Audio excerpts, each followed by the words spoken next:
Maingay, makulay, at punong-puno ng saya. Mala Fiesta ang naging grand salubong ng GMA Network para sa Pinoy Big Brother Celebrity Collab Edition 2.0 Kapuso Big Four na sina Caprice Cayetano, Keith Fornales, Ashley Sarmiento, at Princess Alia. Nagsama-sama sa GMA compound ang daan-daang fans na kompleto pa sa banners, gifts, at overflowing party food to surprise their biases.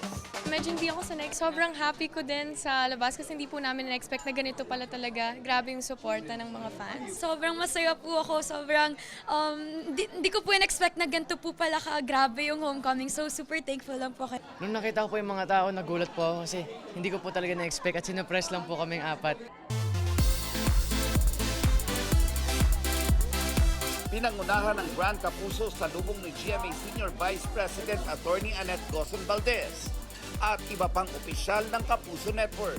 All of them really deserve the win, yes. Madami na. Pero syempre, wag muna ngayon sabihin, pero lahat sila may nakaabang na. So, meron silang mga individual projects, may mga magkakasama, may collab. So, abangan natin yan lahat. Na-excite po talaga ako sa mga future po namin mga projects. Na-excite na po ako sa magiging journey po talaga naming housemates.